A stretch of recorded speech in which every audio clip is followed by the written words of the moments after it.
Greetings, this is Ron. This is Felonious, and we're back with Chapping. Episode 9, I think. Episode 9 sounds right. This is a show in which two chaps come together. We each bring a random mystery topic to share, and we see what the other chap's point of view is on that topic. So nothing has changed during our hiatus. Nothing has changed. Right, we'll just jump into it, right? So I start, because I'm the odd guy. So I start with something called the umbrella. What do you think about the umbrella, Ron? Okay. I love the umbrella. Okay. Because of all of the childhood memories that come with umbrellas. I can't say that I've used an umbrella in many, many years. In fact, I don't even bother to check the weather. I just leave the house and go. But when I think about umbrellas, I think about this one that I had when I was probably maybe, I don't know, 4th or 5th grade. Okay. And it was like a drizzly, rainy day. My sister and I went outside on the back patio. We used to have a cement patio. Yes, I've seen that in your shows. Yes. Oh, yeah, in the Cedar Circle. Yep. And on that patio, we had these white, they were like wrought iron metal, like lawn chairs and a little table, and they were painted white. And we took a bunch of umbrellas, and we put the umbrellas on top, so it formed like domes. Okay. And then we sat underneath the umbrellas, like as if we were in some sort of great domed cathedral or something. And we just, I don't know what kids do in a fort, but we had we had a rain fort, and that was a cool. Yeah, just sat outside and goofed around in the rain for a while. For some reason. And you weren't wet, so that was fine. I guess not. I don't have any childhood memories of being wet, but I know I have many, many childhood memories of playing out in the rain, going down to the curb of the street where the water's rushing down the gutter, picking worms off the driveway, and sitting under umbrella forts. Yeah. Well, that was a cool memory. I didn't expect that one. I was merely going for the umbrella today, and you say you don't use it. But as a construction, what do you think of it? I actually think it's quite clever. I mean, I've certainly seen a whole bunch of different umbrellas with different triggers, manual push or button push or automatically extending. And I like the sound that the metal umbrellas make when that shushing sound when you extend them. Absolutely. I would say it's one of the most genius constructions that's ever made, but it's also one of the most stupid inventions that I could even name. Stupid? How is it stupid? Yeah, well, let's start with the other side of it. What do you think is the most common object that people are leaving on the bus? Oh, okay. Just take a guess, man. Well, I'm going to take a guess it's umbrella. Oh, yes, and then it's cell phones. I have no idea why they are going up in 1 and 2. But it is like this. This is a psychological thing. I don't know, because I'm as you. I'm just looking at the weather, and then I take my hat if it's raining. I'm not using the umbrella either. But it seems like we only remember the umbrella for that short period. We need to have it first. So many people are taking the umbrella when they see it's raining. And when they got on the warm and snug bus, the umbrella is totally gone from their brain somehow. And I don't understand how. And then they go out of the bus and they go towards the work. And somewhere down the line, they probably stop and think, I should have taken an umbrella. And then they realize I did. So do they leave the umbrella on the floor or on the seat of the bus? Both. We often found it on the seat on the floor, of course, mainly because it's wet and they don't want to wet down the seats.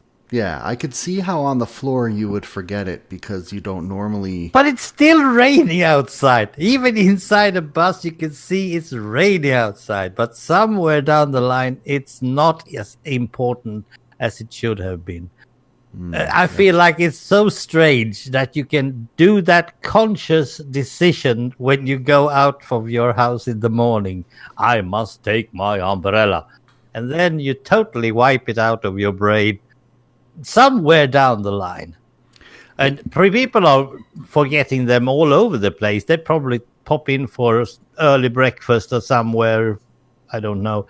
And it's the stand full of umbrellas. I mean, I can imagine that if you do take the bus often, it's just part of your daily muscle memory, and your brain is not on the trip. The trip just happens, and your body does what it does and repeats its pattern, and the umbrella is just not part of the normal pattern. So exactly, it is psychological. I said that. Yeah, it's totally fun to just watch it. And there's another thing that. Even fantastic construction we're talking about. Yes, it is fantastic. I mean, I've seen people use their umbrellas as a walking stick or pointing stick or whatever. They are poking people with it. It's perfect for everything, including shadowing from rain, of course. But there is a bit of a problem, at least here in Sweden. I don't know your weather, but as soon as it starts raining, a little bit more than drizzle, it's also windy. Yeah. And wind and umbrellas do not fit. Mm-hmm. They are going the other way. Suddenly it's inside out. And once they are inside out, if you're lucky, they are easy to just fold back again. But if you are unlucky, it's broken. Yep. One wind and it's broken. And there's an option. I have yet to see an umbrella that can take care of the wind. Oh, there was one. It would have to be like a calf length umbrella. Yeah, something like that. But if you have too much iron stuff inside it to keep it snug, keep it into yourself, then it would be too heavy to go around with. It wouldn't be comfortable, because that is the good thing about an umbrella. It's comfortable. You can't deny that. But there was one back in the 70s, I think, that was like a cupola. It was like a dome all around you. When you was wearing it, you actually was covered down to your waist almost, and had some see-through plastic. And of course, there won't be a problem to get wind underneath, because it was pretty close to your body. But I think that was just some fashion thing. Yeah. But still, it has been more or less the same for, I don't know, 70 years or something, and it still can't handle wind. And it's yet one of the most genius things we own.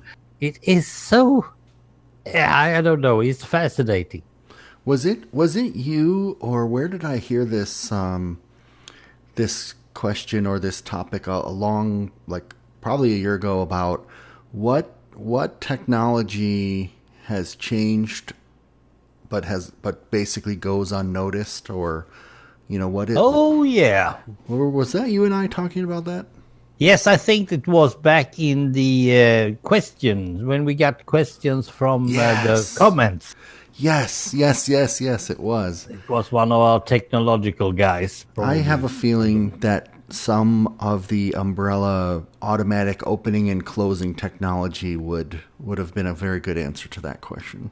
Absolutely, because the button or the spring inside or whatever, that has always been object of changing, because you did it manually. Back in our days, when you had it as a fort, we had it manual. We had to draw the thing out. Mm-hmm. And I actually still use them before the spring-loaded stuff, because you never know when a wind will take your umbrella and you're just folding it up. And it just goes away. But if you fold it, you do it manually, you're doing it slowly. So it's a preference that I have, because this is the point. I'm not really that mad at umbrellas being left on the bus, because when I go from the depot out to the bus and it's raining, I usually use one of their umbrellas. There's always an umbrella waiting for me if I need one.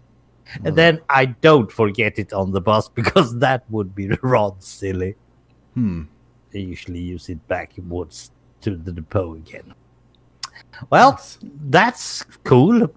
I didn't realize that you could have a memory with an umbrella. I do not have any umbrella memories. Yep. Yeah, like as you're talking, I'm just getting these mental images of different colors and shapes and sizes of umbrellas that I've seen over the years. But yeah, plentiful of coloring as well, I suspect.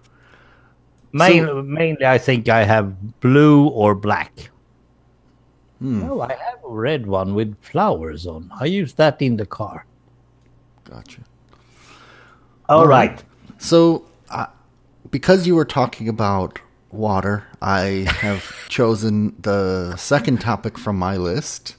Okay. And it's actually probably more appropriate anyway, because this was a topic that I thought of on March 23rd, 2017, sometime around the final episode of our last Chapping. Okay. I put out a tweet on the internet because I wish I could remember now where I heard this topic. It was some sort of like a motivational speaker. Okay. And he was talking about this topic, and I just thought it would be interesting. So first I'll ask you, here's the question, okay? Yeah. There is a small but threatening fire to your left, and there's a $100 bill on the ground to your right. Which one do you go for? Oh dear.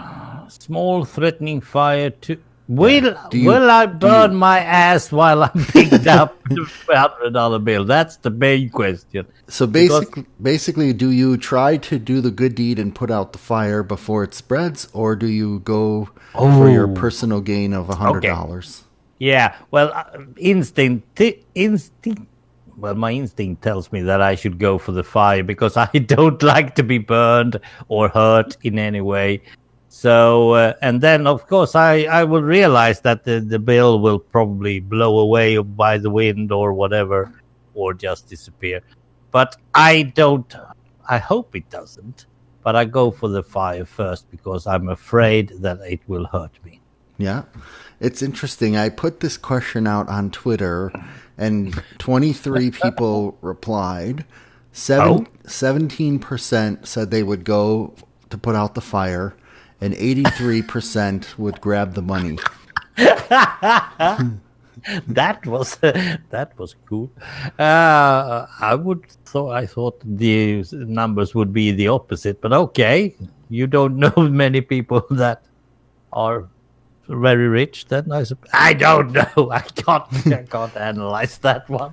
And I was thinking to myself, like, okay, what would make the choice change? What if I said it was $1,000 or a $500 bill instead of a fire? Or does the amount not matter? You would always go for the fire.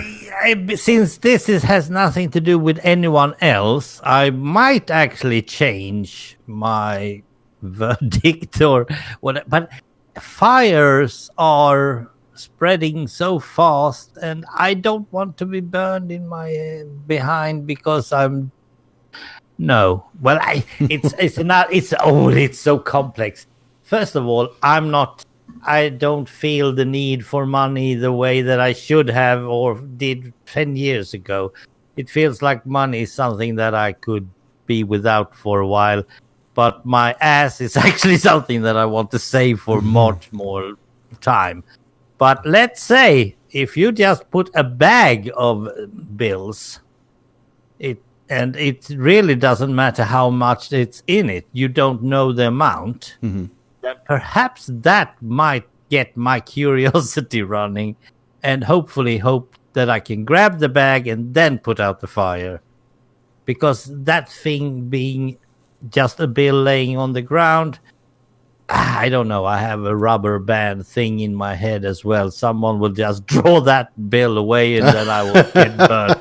Yeah, I'm not really trusting people, am I? No. Yeah. But you will go for the right thing to do over your personal gain. Yeah, but it's not like I'm thinking that I should do the right or wrong thing. I'm just trying to save my behind. Yeah, the snap. My bacon is more important than the bill. Yeah, I personally feel like I should say fire, but I would probably go for the money and then hope that I could still save the day and fight the fire in time. And, well, that is the thing. I would probably do the same thing, but the opposite routine. I would try to fix the fire, then get the bill, and hopefully I get the bill. And if I don't, well, at least I'm not burned. Yeah, and I don't. For me, I was thinking about it. It's not even the amount or the fact that I want money per se, but that I've been taught that this is something I should have is money, and yes, you should. That's totally right. It's like a more of a concept that I should grab it than actually needing or wanting it in any particular way. It's a weird. I don't know. It's just something interesting to think about. Well, and then you can also see the big how big the fire is. I mean, if it's very small, then you would just ignore it, and if it's too big, then you can't ignore it. It has to be just the right size, otherwise you can't get choice done, right? Yeah. Have you ever fought a fire? Nope, not as such. I have just put out fires that shouldn't be there, like in grills. Suddenly putting on fires. We have these one-time only grills you can have out when you're going outdoors, and they are not totally safe, even if they look safe. There is to it is an aluminum foil, and they have made a form, and then you can grill on it. It doesn't taste good either. So, and one of them caught fire, and we had some water just next to it, so it was no big deal. And I was the closest one to the bucket, so it was my turn. Otherwise, no. Yeah, I remember once when I was a kid and out in this field by my house, and I was with my friend John, and we were walking on this trail, and all of a sudden we see this large area of grass was burning. No trees, so it was, just small flames, but there was a lot of smoke, a lot of fire. Oh, yes, and then you have the underground is also on fire often in this case. And we somehow, I don't exactly know why we chose to do this, but we started running towards it. We saw some black plastic like garbage bags in the water, in the creek. So we grabbed those and we sort of tried to fill as much water as we could and then ran over. Good. And we're trying to slap them. And we just our two of us by ourselves. We could not turn the tide of the fire. It was spreading too quick. Oh dear! And we ended up then just retreating and then running home to call for help or something. But I don't know. Now I look back on that. That was probably not a smart thing for us to go running into this grass fire. No. You could actually be caught in the middle of it, and that's not where we want to do. There has been some fires both here in Sweden and in the US. I know California was burning like mad, and I must say that I am so proud of our firefighters in either country. We even got some Polish help and French help, and I think we had some aircraft coming in from another place, and Norway helped with water helicopters. So it was a big fire for Sweden's part. But when I looked at the footage from California, I was just going, yeah, we in Sweden call our fire. It was hardly. Yeah, you're I'm assuming, tell me if this is right, your general climate is not super dry. You're a little more No, north. not normally. No, not even in the summers. You can have 1 or 2 weeks when it's dry, and we often get a fire warning. Do not start any fires in the forest or something like that. But it's about like 1 and 2 weeks, and then suddenly it rains for a couple of days, and we have moist all through our grass and all that. So this was very special, and it was California climate or Texas climate we had over here, more or less, and it wasn't good to be in. I don't like heat. Okay. Right. Well, that was the restart of our Chapping series. Yep. Welcome back. This was fun, right, Ron? I enjoy speaking with you, and always, as usual. I'm always so interested to hear what sort of random thing you'll come up with and how you will answer something that I'm thinking of with just completely different context. Totally, and with some different background and culture. So if you enjoy this, leave us some comments about absolutely what you think of umbrellas or life-threatening decisions between fire and finance. Yes. Oh, it starts with FI as well. Oh dear. Right. Good. I say goodbye. Okay. Goodbye.